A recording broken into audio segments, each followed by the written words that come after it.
La segunda mirada nos permite visualizar con mayor detenimiento algo que nos llamó la atención. En este sentido, quiero compartir contigo este mensaje que apunta a lo que significa la santidad para nosotros como creyentes, para los que queremos buscar agradar a Dios y caminar a través de su palabra. Quédate con este mensaje y espero que puedas aprender algo nuevo para tu vida que pueda transformar tu corazón. Yo soy Anderson Posada, del ministerio Adorando en su Presencia. Mi alma no cesará de pelear la batalla, mi espíritu se llenará con la unción de tu fuego. Y era una morada de pura adoración. Y cuando regresé, que llegué aquí a la iglesia, ahí estaba Anderson. El Señor me lo mostraba como un gran adorador, porque venía de esa experiencia de estar allá en el lugar de la adoración. Entonces me mostraba a Anderson como una persona que se esfuerza por componer canciones para el Señor. Él ha compuesto canciones y vamos a orar para que este mensaje llegue al corazón de cada uno. Padre, yo te doy gracias por la vida de tu siervo, Señor amado. Gracias por amarlo tanto, Dios. Tú conoces el corazón, Señor, y Él es esforzado y trata de que todo salga muy bien, que la adoración salga bien, y Él es profesor de alabanza y de adoración, y yo sé que los discípulos lo respetan, Señor, porque Él enseña con propiedad. Muchas gracias, Dios soberano y Dios bueno. Señor, que este mensaje sea de mucha bendición para tu pueblo, Dios. Sea un mensaje que llegue al corazón de cada uno en el nombre de Jesús. Amén.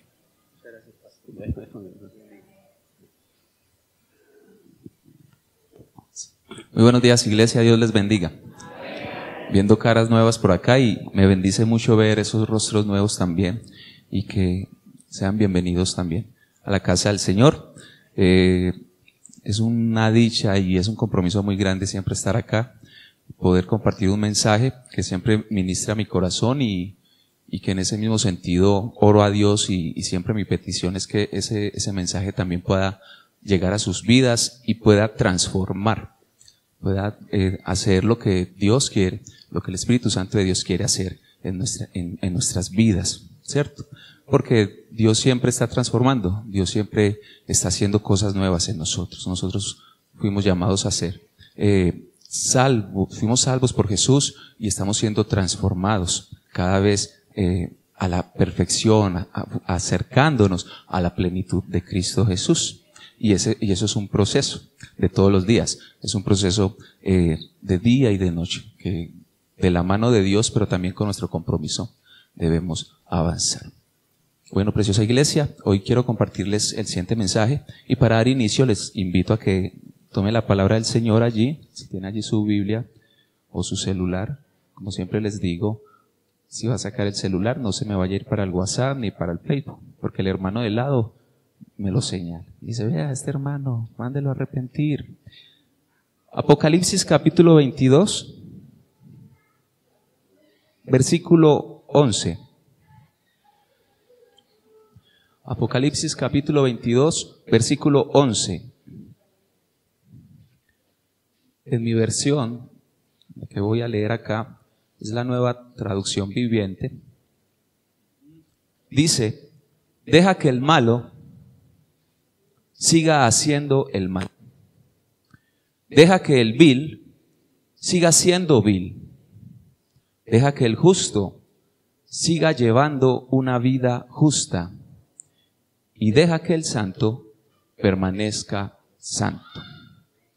Padre del cielo, amado Señor, en el nombre de Cristo Jesús, con reverencia, Dios, ante tu altar, Señor, nos presentamos delante de ti como congregación, como tu pueblo, Señor, para que nuestros corazones sean sensibles a tu voz, para que nuestro oído, Señor, tenga ese entendimiento que solo puede dar el Espíritu Santo de Dios.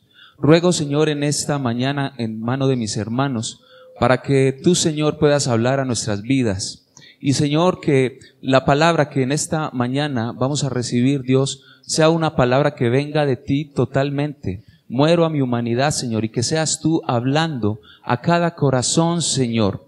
Y Dios, que este mensaje y el poder del Espíritu Santo y el poder transformador de tu palabra pueda seguir formando en nosotros hasta acercarnos a esa plenitud de Cristo, porque Señor, nuestro anhelo es conocerte más y vivir más de acuerdo a lo que tú nos enseñas, ser como tú, Señor.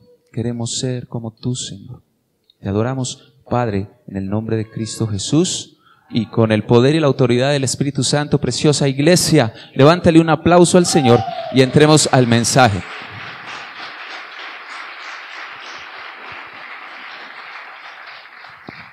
Yo le pido a mi hermano Samuel que me colabore allí, por favor, con un favor que le pedí.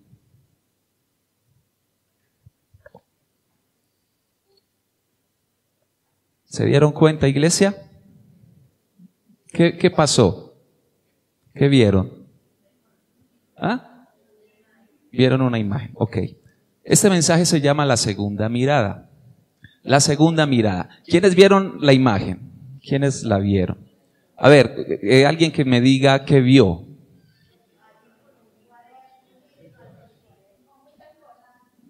Muchas cosas. Un cuaderno, ¿qué más vieron?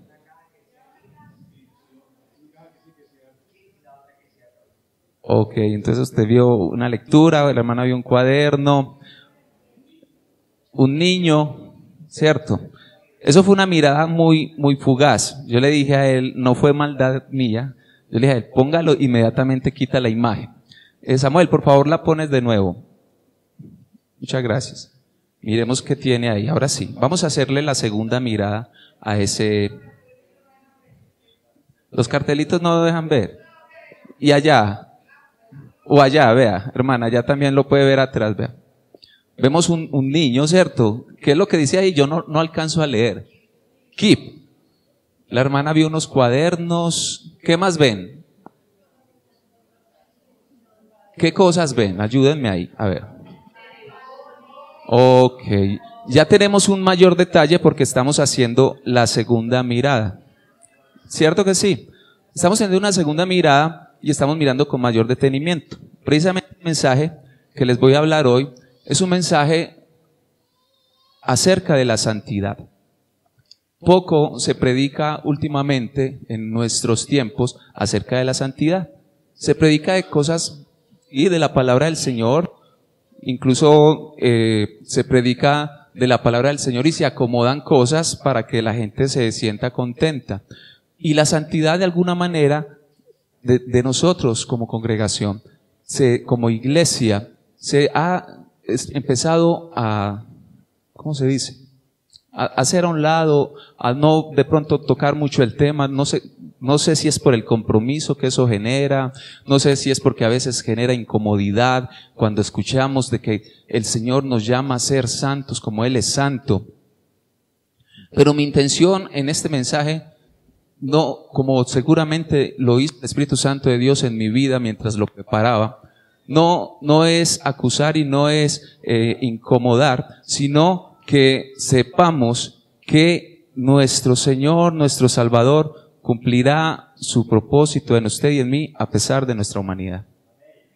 Entonces, preciosa iglesia, la segunda mirada tiene que ver con la santidad en el mensaje y quiero en este caso poder llevarlo a usted a entender a qué me refiero con la segunda mirada. Todos tenemos, iglesia, todos tenemos luchas personales, todos tenemos tentaciones y cada uno sabe cuál es esa prueba o cuál es esa tentación. Y sin embargo, a la hora de nosotros buscar guardar esa santidad a la cual como creyentes estamos llamados, no todos somos probados en lo mismo. El hermano que usted tiene a la derecha, posiblemente su tentación más difícil sea X, y su hermano que usted tiene a su izquierda, posiblemente la tentación de esa persona sea Y, otra situación totalmente diferente. Sin embargo, usted mismo tiene dificultades que como creyente a veces es esa lucha de su carne con el Espíritu. Dice la palabra de Dios que la verdad el Espíritu quiere, pero es una guerra constante. Una vez estaba hablando sobre la santidad con un joven. Ese joven era joven tanto en su edad, cierto, cronológica, como en su vida como creyente. Era un joven que estaba empezando en la fe, y él me dijo si era malo mirar mujeres en la calle y en Instagram y en TikTok. Entonces, cuando él me pregunta eso, yo le dije que la primera mirada era inevitable. La primera mirada tú no la calculas. La primera mirada te la toma por sorpresa. Sin embargo, ¿qué pasó con la primera mirada de la imagen? Vimos cosas, pero no profundizamos. No nos detuvimos en la situación. Sin embargo, cuando Samuel nos volvió a poner la segunda imagen, la misma imagen por segunda vez, ya pudimos detallar. Porque había una intención de mirar esa imagen. Entonces yo le decía a él, esa primera imagen no es tu culpa. Si estás viendo las redes sociales y te apareció una chica allí en una condición de pronto tentadora para él, porque según el tono de su voz, él era una lucha, al hacerme esa pregunta, su lucha era una lucha sexual. Entonces, cuando yo le digo a él, le dije, tu primera mirada es inevitable, pero la segunda mirada seguramente va a ser una mirada voluntaria. Ahora, esa segunda mirada no implica que sea malo hacerlo, pero de esa segunda mirada en adelante va a revelar en su corazón cuál es la motivación de esa segunda mirada. ¿Cuál es la motivación de esa segunda mirada? ¿Qué refleja su corazón al observar aquello que dentro de la conversación que estábamos teniendo, posiblemente para él era una lucha, era una tentación? Entonces, preciosa iglesia, vamos a ver en este caso cinco experiencias desde la palabra del Señor. 5 experiencias que creo que usted conoce muy bien, 3 de las cuales las personas cayeron y 2 de las cuales lograron soportar la tentación. La primera de ellas la vemos en el libro de Génesis, capítulo 3, versículo 6.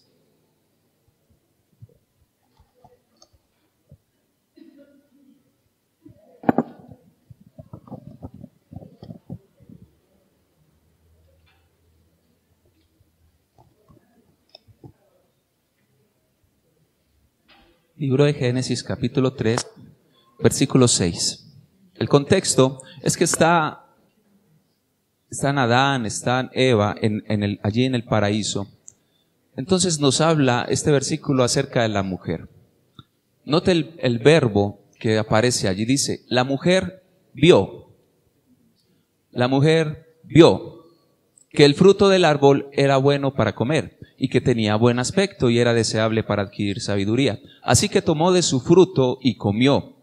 Luego le dio a su esposo Adán y también él comió. En ese momento a Adán y a Eva se les abrieron los ojos, tomaron conciencia de su desnudez y por eso, para cubrirse, entretejieron hojas de higuera. Ellos ya habían visto el árbol de la vida cuando Dios, el Creador, les dice, ustedes comerán de los frutos que hay en este lugar, pero del árbol del conocimiento del bien y el mal no comerán. Sin embargo, hay un segundo momento donde Eva contempla el fruto y dice la palabra de Dios que era de buen aspecto y que era deseable para adquirir sabiduría. Entró por la vista una tentación para Eva, tentación que luego alcanzó a Adán y obviamente nosotros también hemos recibido a través de ese primer Adán unas consecuencias de pecado. Pero Jesucristo el Señor, sabemos que Él vino y se hizo hombre siendo como ese segundo Adán para redimirnos a nosotros. Sin embargo, nosotros aún tenemos luchas. ¿Quién no tiene luchas en este lugar? Yo creo que todos en este lugar tenemos lucha en la iglesia. Entonces, la primera frase que yo quiero que usted se lleve, les voy a dejar 5 frases con relación a las cinco experiencias de estas personas desde la palabra de Dios.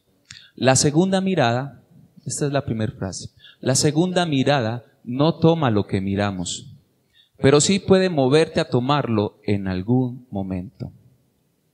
Es decir, volviendo al caso del joven, posiblemente él en la primera tentación que se encontró pudo haber hecho una primera, una segunda mirada, pero esa casualidad puede generar una causalidad.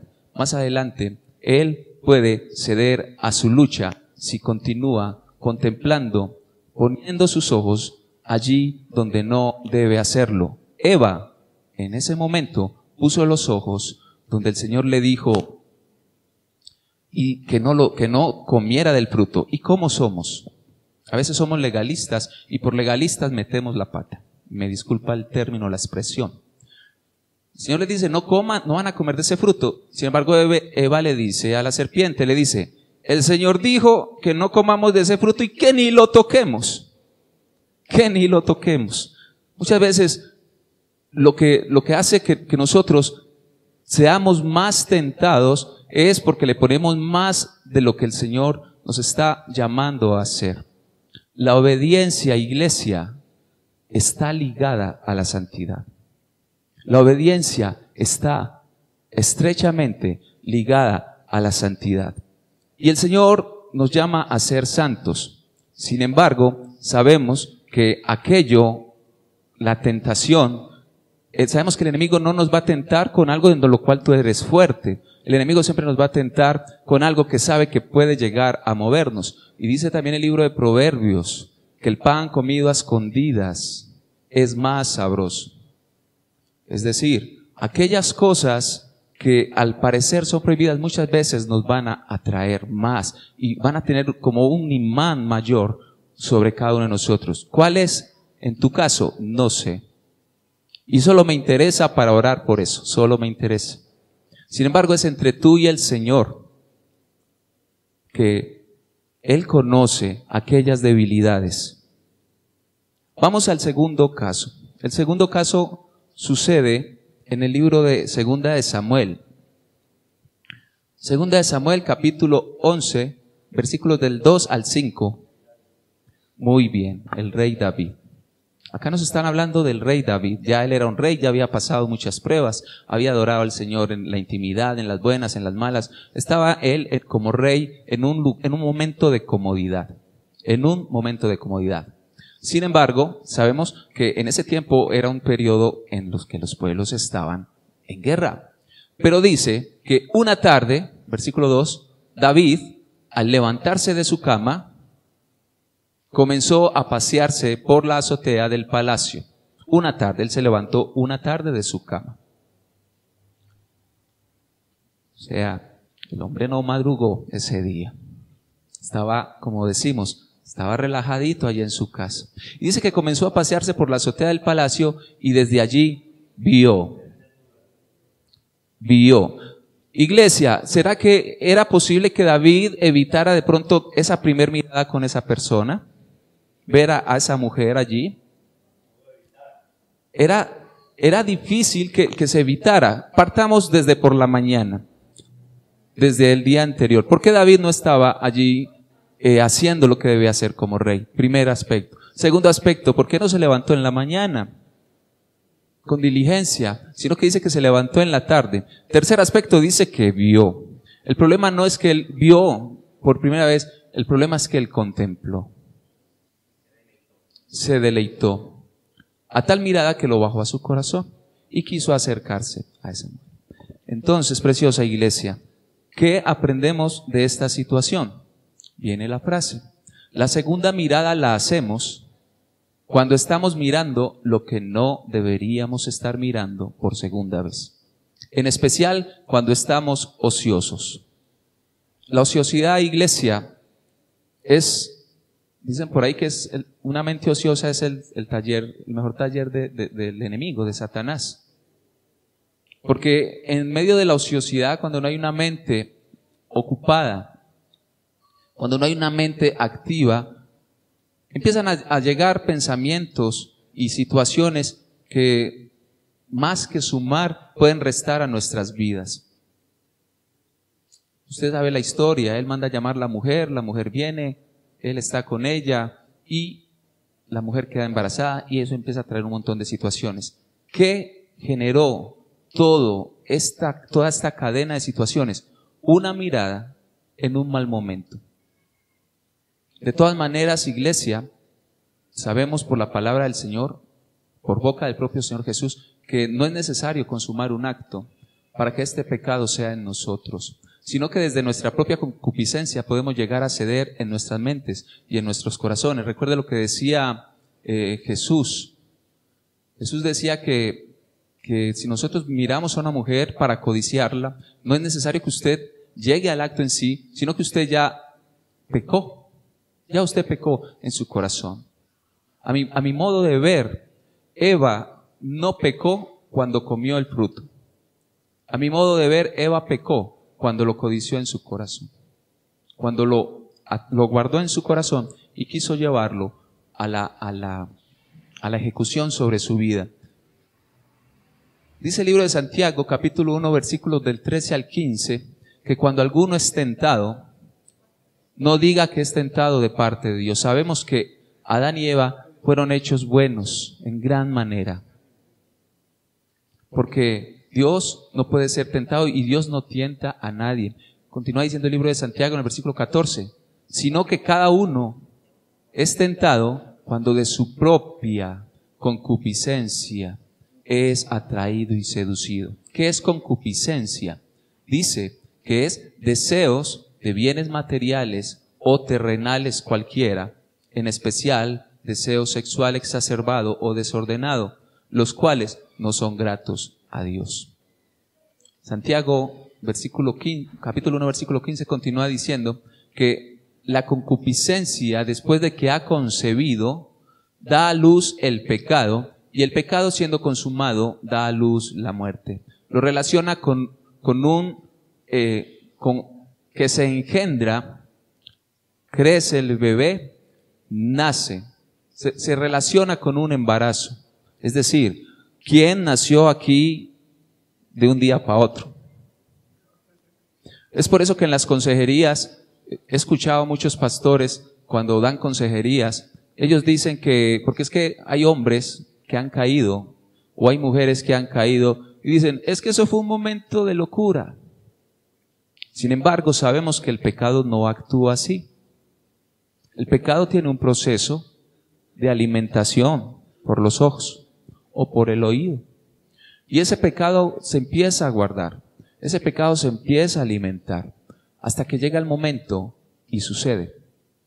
Entonces, todos los pastores siempre veo que dicen lo mismo. Dicen, eso no fue un momento, eso es un proceso, el pecado, sobre todo el pecado del adulterio, que en este caso cayó David, es un proceso que se alimenta.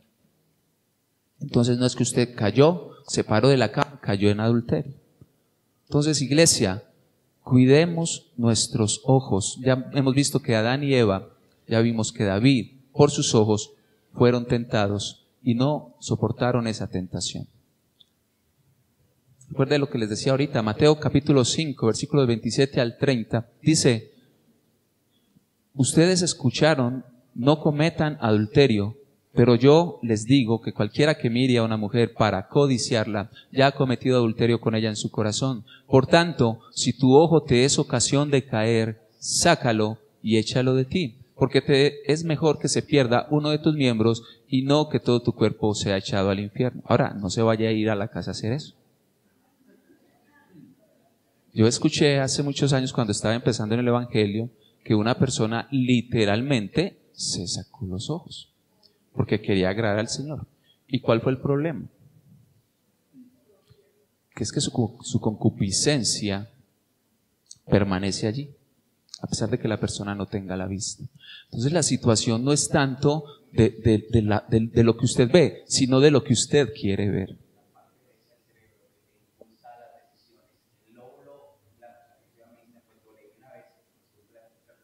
El lóbulo derecho del cerebro es el que impulsa más fuerza para tomar las decisiones.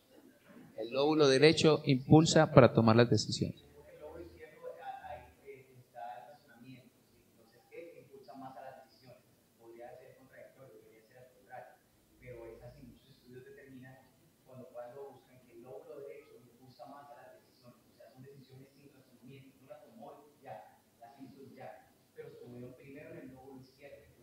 No, pero es el lóbulo derecho que impulsa a hacer. Jesús dice, estas decisiones impulsivas, sácalas de ti. Es lo que quiere decir esa palabra.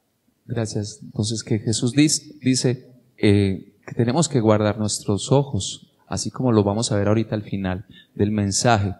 Entonces, preciosa iglesia, es una realidad. Somos carne, pellízquese. Usted es carne. Y el hecho de que usted sea tentado, iglesia, el hecho de que usted muchas veces pueda llegar a caer, no significa, iglesia, que deba permanecer en el pecado. Si tu pie está salido de la raya, alinea tus pasos delante del Señor. ¿Por qué empecé con el libro de Apocalipsis? Porque en los tiempos en los que estamos, iglesia, sabemos que los tiempos finales se están viviendo.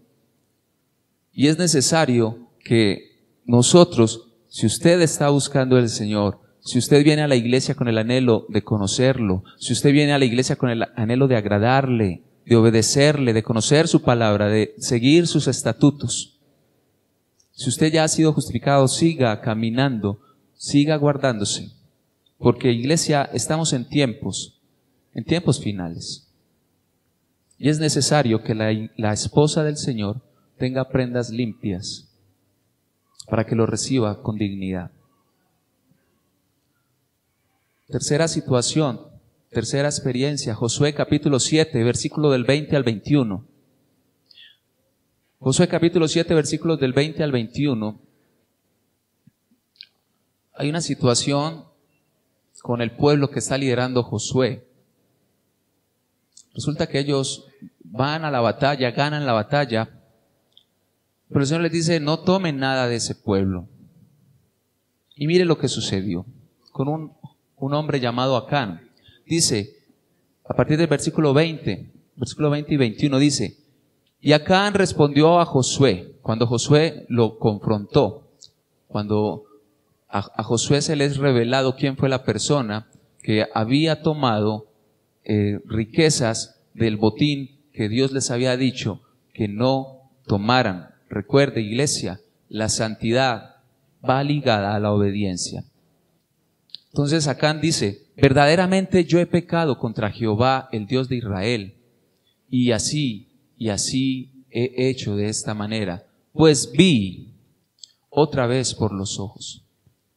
Pues vi entre los despojos un manto babilónico muy bueno y 200 siclos de plata, y un lingote de oro de peso de 50 siclos, lo cual codicié y tomé. Y he aquí que está escondido bajo tierra en medio de mi tienda, y el dinero debajo de ello. Él lo codició. Eso es bueno. Es una riqueza. Las riquezas son bendición. Sin embargo, había una ordenanza. No debían tomar nada de allí. Entonces Acán no lo hizo inocentemente. ¿Por qué? ¿Por qué lo escondió bajo tierra? ¿Por qué lo guardó? Porque él sabía que estaba haciendo algo incorrecto. Porque Acán vio los despojos. Acán vio a ver dónde estaba Josué. Acán empacó. Pero Acán no miró que hay un Dios que todo lo ve. A veces vemos para todas partes, usamos los ojos para lo que no tenemos que ver. Hay un pastor, amigo ya, él es de muy avanzada edad. Él una vez decía, llegó, porque se ausentó mucho tiempo, y él llegó a la congregación, le habían hecho una operación de los ojos, y él dijo, ese doctor es muy bueno, llegué viendo hasta lo que no me importa. Y él se levantó de esa operación, y yo no sé qué sucedió en la operación, pero desde ese momento él empezó a predicar mucho acerca de la venida del Señor, acerca de la santidad y sus mensajes, el Señor como que, no sé qué pasó en él, hizo como una transformación tal que él hablaba mucho de los ojos. Y vamos a ver muchos versículos de los cuales yo aprendí de él, acerca de guardar nuestra mirada. Entonces, ¿qué pasó con Acán? Él vio, fue tentado, él cayó. Cuarto caso. Este caso se dio, pero él no cayó. Bueno, me devuelvo. Les cuento la frase del tercero. La segunda mirada, con relación al caso de Acán, la segunda mirada nos puede llevar a codiciar lo que no debemos codiciar.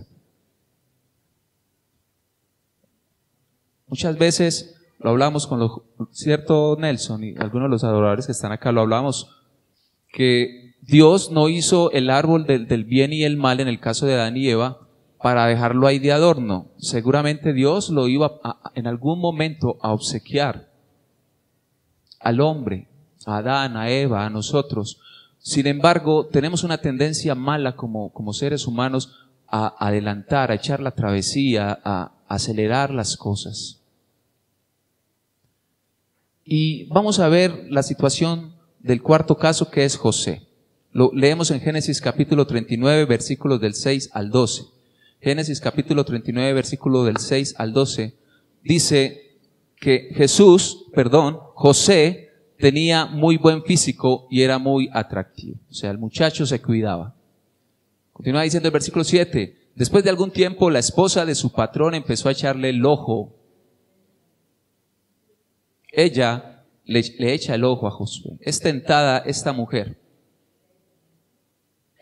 La esposa del patrón de José empieza a echarle el ojo otra vez a José.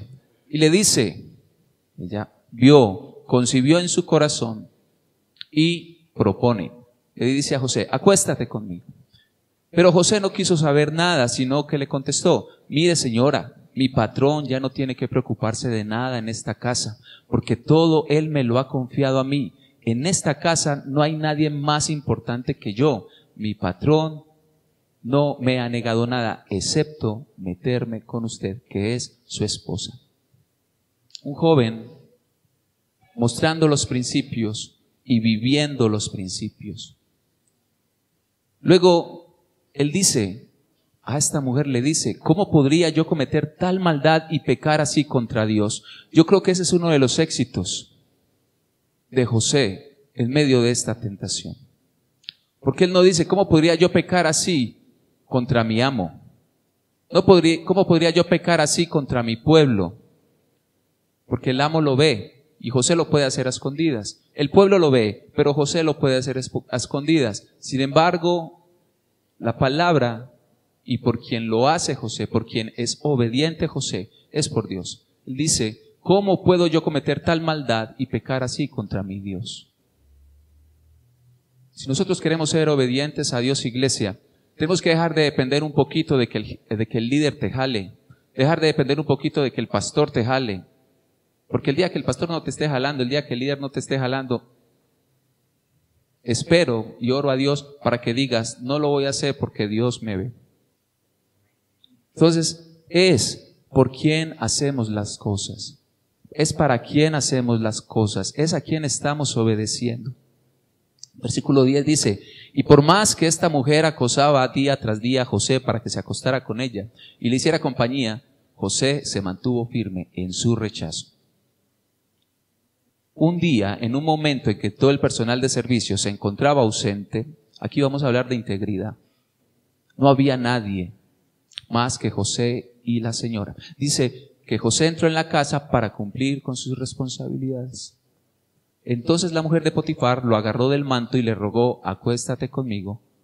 Pero José, dejando el manto en manos de ella, salió caminando de su casa. ¿Qué dice la palabra? ¿Salió caminando, iglesia? Dice que salió corriendo. ¿Usted se imagina la escena? Este hombre corriéndole a esta señora. La frase que les quiero compartir es, la segunda mirada para evitarla, seguramente José es un hombre, José tiene carne, seguramente para José también fue una prueba. No sabemos si era su tentación, su lucha, pero sabemos que era insistente la situación. Si José no lo hacía de pronto por su concupiscencia en el área sexual, José, como un buen siervo, pudo haber sido obediente con esa ama. José tuvo muchas razones, humanamente hablando, y justificaciones para haber cometido un pecado. Sin embargo, la palabra de Dios nos dice que José corrió literalmente. Iglesia, sí, es mejor que digan aquí corrió que aquí quedó. Corra. Si usted sabe que tiene rabo de paja, no se arrime a la candela. Yo no sé cuál será la candelada suya. Yo conozco las mías. Y me aferro al Señor. Continúa diciendo, ahora vamos para el quinto y último. Es Jesús. ¿Jesús fue tentado o no fue tentado, preciosa iglesia? La palabra de Dios dice en el libro de Hebreos que Él fue tentado en todo, pero sin pecado. Pero sin pecado. Eso usted lo puede leer en Mateo capítulo 4, la tentación de Jesús en el desierto. Y también puede leer en Hebreos 4:15 que no tenemos un sumo sacerdote que no puede compadecerse de nuestras debilidades. Él se compadece de nuestras debilidades. Él conoce tus debilidades. Conoce mis debilidades, iglesia. Sino que Él, Jesús, fue tentado según nuestra semejanza, pero sin pecado. Uno de los problemas, lo escuchaba en un video que me mandó Nelson esta semana, ayer o antier, no me acuerdo. Decía el predicador que el problema del creyente en sí, él daba a entender que el problema del creyente en sí no era la tentación, sino que en medio de la tentación, en medio de la caída, nosotros corremos de Dios, nos alejamos de Dios en vez de correr hacia Él, acercarnos ante Él. Él sabe que somos débiles, Él sabe que eres polvo, que eres tierra. Él se acuerda de nuestras debilidades. Y no solamente como Dios, Él como hombre también vivió las pruebas y las dificultades. Y sabemos que Satanás trató, me disculpa la expresión, de meterle por los ojos también a Jesús las tentaciones. Él le dice a Jesús, mira, ahí hay un pan, cómetelo, tienes hambre. Él le dice a Jesús y le prueba la seguridad de la protección de Dios. Le dice, tírate, lánzate del pináculo que el Señor va a mandar ángeles para que te protejan. Él le mete a Jesús por los ojos, le mete los reinos del mundo. Le mete, yo me imagino la visión, o yo no sé cómo habrá sido la situación, pero lo que habrá visto Jesús que Satanás le estaba ofreciendo. Entonces, Satanás le quiere meter por los ojos a Jesús la riqueza que sabemos que Jesús la va a tomar en su momento. La seguridad que sabemos que Jesús también sabe que su seguridad era el Padre. Por eso Él dice, en tus manos encomiendo mi espíritu, allí en la cruz del Calvario. Satanás quería darle a Jesús el poder, y Jesús sabemos que Él iba a tomar el poder. 3 cosas que Jesús sabía que el Padre le había de entregar, pero que Jesús sabía que no era el momento y que no era el lugar, que no era el pináculo del templo donde Él debía recibir aquello que Satanás le estaba ofreciendo, sino que era en la cruz del Calvario. ¿Sabes, iglesia? Porque para recibir la bendición del Señor, cuando usted y yo nos acercamos a Jesús, nosotros tuvimos que crucificarnos juntamente con Él para recibir la bendición. Y no significa eso que las tentaciones desaparezcan en tu vida y en mi vida. Jesús estaba en una situación muy difícil en el desierto, con hambre. Y de seguro que eso que Jesús vio era muy agradable a sus ojos. Y era muy fácil, casi que justificable, humanamente hablando, dentro de mi pecado. Casi que justificable que Él cayera ante esas tentaciones. Y Satanás quería absorber el corazón y la mente de Jesús a través de sus ojos. Sin embargo, Jesús, en la última tentación, le dice, vete, Satanás. y Satanás le dejó. Dice la palabra de Dios que nos sometamos a Dios y Él resistamos al diablo y Él huirá de nosotros. La obediencia va ligada a la santidad. Llévese eso, iglesia. Si usted obedece a Dios, la santidad no va a ser una lucha tan difícil, porque lo está haciendo bajo la fuerza de Él y no bajo mi propia fuerza, porque perdemos si lo hacemos en nuestra fuerza. Conclusión, iglesia. Muchas veces como seres humanos evitamos la segunda mirada con nuestros ojos. Sí. A veces vemos nuestra tentación. ¿Cuál es tu tentación? En el caso del joven, eran las mujeres. En el caso de pronto de un contador o de alguien que trabaja en una empresa, de pronto tiene la tentación de meter mano en las arcas de ese negocio. Yo no sé cuáles sean las tentaciones y las luchas que mis hermanos tengan. Sin embargo, la condición siempre va a ser la misma: acercarnos a Dios, correr a Dios, no correr de Él. Entonces, iglesia, evitemos la segunda mirada con nuestros ojos. Pero aquí algo que debemos tener muy en cuenta: muchas veces evitar la segunda mirada no es suficiente. Porque el joven pudo haber ido con la conversación que yo le di, y él va por la calle, ve a una chica, y él en su lucha, la chica de pronto está exhibiendo más allá de lo que él puede resistir. Y él va convencido de lo que yo como líder le conté, de resistir, de obedecer a Dios, de guardarse en Dios. Pero aunque él, humanamente hablando, no vuelva a mirar por segunda vez, posiblemente se fue en su corazón, conservando aquello que acabó de ver en su primer mirada. Entonces, iglesia, ¿qué es lo que te quiero decir con eso? El pecado está en nosotros. Nuestra inclinación al mal está en nosotros. Pero la diferencia entre un hombre que peca y no recibe a Jesús, con relación a nosotros que también pecamos, pero que recibimos a Jesús, es un ejemplo que les ponía ayer a los chicos del grupo Alabanza.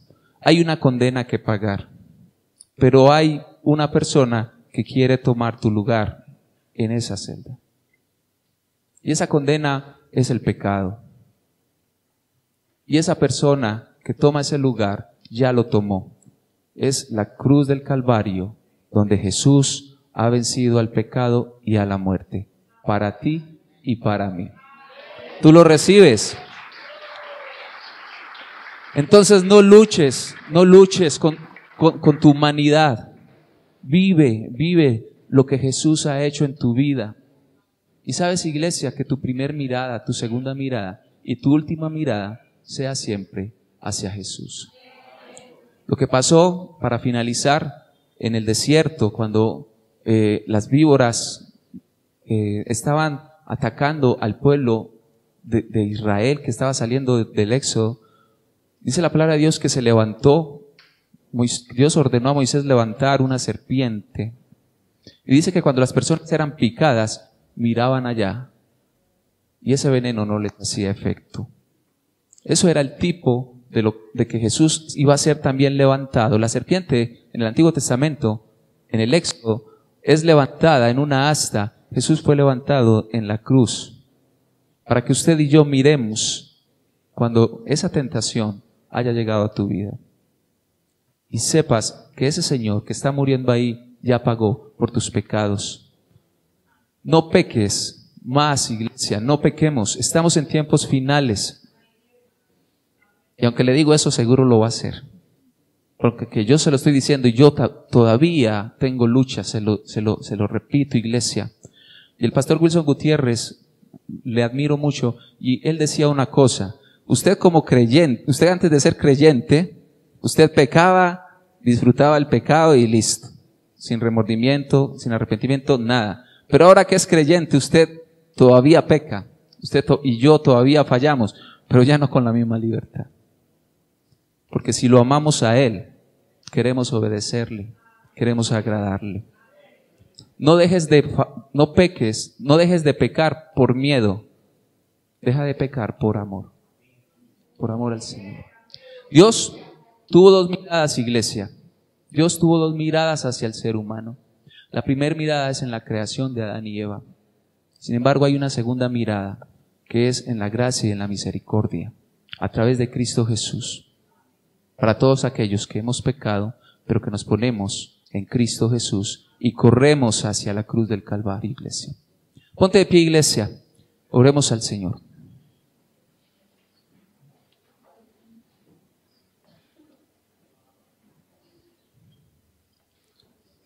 Filipenses 1:6 nos promete que estemos convencidos de que el que comenzó en nosotros la buena obra la va a perfeccionar hasta el día de Jesucristo. ¿Por qué no le dice esa palabra a su hermano? El que inició, búsquese un hermano ahí, una pareja, búsquese una persona. Y dígale, el que inició la buena obra en ti, la perfeccionará en ti hasta el día de Jesucristo. Oremos al Señor. Padre del cielo, te damos gracias, Dios, te bendecimos y te exaltamos en esta preciosa mañana, Dios. Señor, tu palabra dice en Mateo 6:22 que el ojo es la lámpara del cuerpo y que si nuestro ojo es bueno, nuestro cuerpo también va a estar lleno de luz. Nuestro cuerpo va a estar lleno de luz, pero que si nuestro ojo es maligno, se dirige hacia cosas malas, nuestro cuerpo estará en tinieblas. Nosotros estamos llamados a ser luz, Señor. Tú eres luz en nosotros. Por eso, Señor, ayúdanos a cuidar nuestros ojos. Ayúdanos a cuidar nuestra primera mirada y nuestra segunda mirada. Señor, tu palabra nos enseña, Señor, a pedir para que alumbres nuestros ojos, para que no duerman en muerte, según el libro de Salmos capítulo 13. Oh Señor, que tú puedas sostenernos en medio de esa tentación, en medio de esa prueba. Tu palabra también nos promete que no vamos a ser tentados más allá de lo que seamos capaces de superar. Y tu Espíritu Santo, Señor, es el que nos fortalece y nos levanta. Oh Señor, y que si hemos pecado, si hemos fallado, Señor, podamos acercarnos confiadamente ante el trono de la gracia y hallar oportuno socorro. Señor, porque en ti, Señor, somos salvos. En ti, Señor, nuestro Salvador Jesús, somos redimidos, somos lavados. Y Señor, que nuestra mirada esté siempre y solamente en ti. Preciosa iglesia, por cuestión de tiempo no voy a conectar el piano, pero te quiero dejar un mensaje de una canción. Dice, aquel quien la buena obra empezó, aquel quien la buena obra empezó. Escucha esto, iglesia. Será fiel en completarla. Él es fiel en completarla. El que la comenzó será fiel en completarla en ti. ¿Usted lo cree?